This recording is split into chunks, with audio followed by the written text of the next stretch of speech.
Ya, kembali lagi bersama saya di video tutorial Python dasar. Jadi pada kali ini kita akan belajar bersama cara membuat fungsi. Nah, bagi Anda yang sudah sangat pintar di matematika pasti tahu mengenai fungsi. Di bahasa pemrograman juga ada fungsi. Jadi secara sederhananya fungsi itu ya seperti sebuah mesin. Jadi kita bisa memasukkan sesuatu, lalu kita di dalamnya bisa mengolahnya, lalu bisa membuat mesin itu mengeluarkan sesuatu. Nah, cara membuat mesin di Python itu dengan kata kunci def. Def, lalu kita ikuti dengan nama fungsinya. Misalnya, kita kasih penjumlahan. Jangan lupa kurung buka kurung tutup untuk parameternya. Lalu seperti biasa, titik 2 untuk pembatas deklarasi dan skopnya. Lalu di bawahnya ini adalah apa yang mau kita lakukan di sini. Nah, di sini kita punya sebuah fungsi atau sebuah mesin bernama penjumlahan. Di sini dia bisa punya parameter atau tidak. Kita kasih contoh dulu di sini tidak parameter ya. Di dalam fungsi ini kita mau ngapain nih?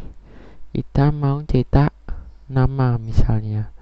Namanya Bobby bola. Nah, di sini ini kita sudah jadi satu buah fungsi bernama penjumlahan. Saat kita jalankan, kok tidak ada yang berjalan? Nah, ini disebabkan karena kita belum memanggil fungsi ini. Cara memanggil fungsi ini adalah dengan cara memanggilnya, yaitu panggil aja namanya siapa, nama penjumlahnya, lalu kurung buka kurung tutup. Nah, ini adalah kita ini panggil fungsi penjumlahannya. Kita panggil mesinnya ini untuk dijalankan. Nah, harusnya kalau kita jalankan, nah benar kan, Bobby bolanya sudah muncul. Jadi ini cara mendeklarasikan fungsinya dan memanggil fungsinya. Nah, sekarang kita lebih expert lagi. Pada kali ini kita akan menambahkan sebuah parameter. Jadi parameter itu kita bisa memasukkan suatu nilai ke dalam fungsinya. Misalnya kita masukkan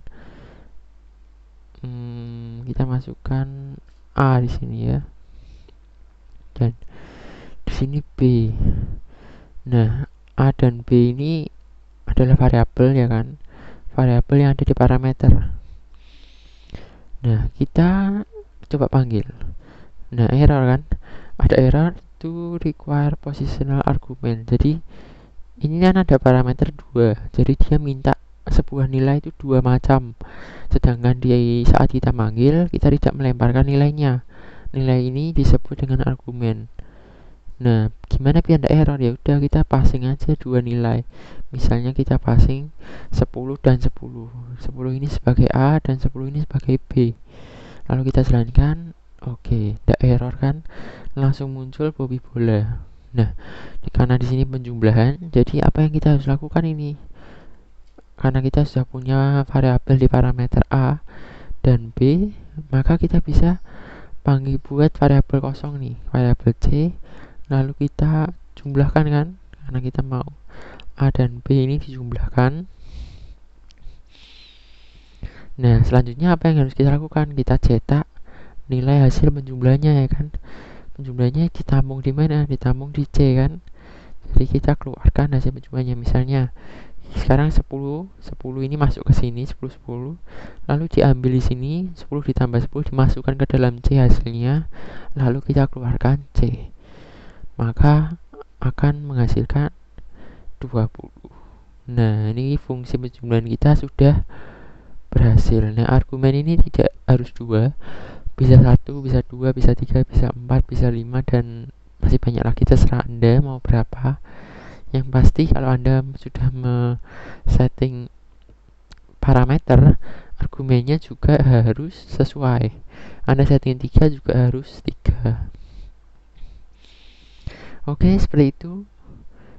Jadi ada satu lagi. Kita bisa return nilai.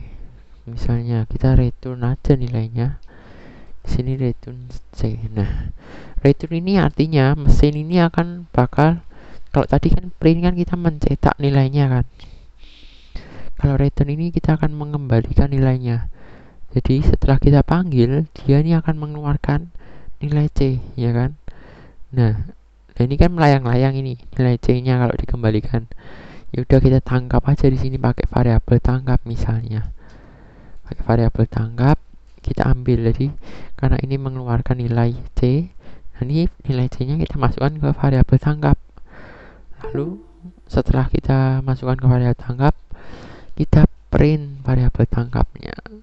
Nah, seperti ini juga bisa. Nah, hasilnya sama.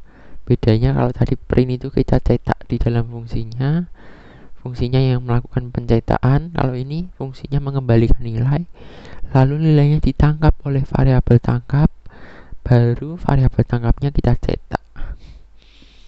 Oke, sekian saja untuk fungsi pada kali ini, pada tutorial kali ini. Terima kasih sudah menonton. Sampai jumpa di video-video selanjutnya.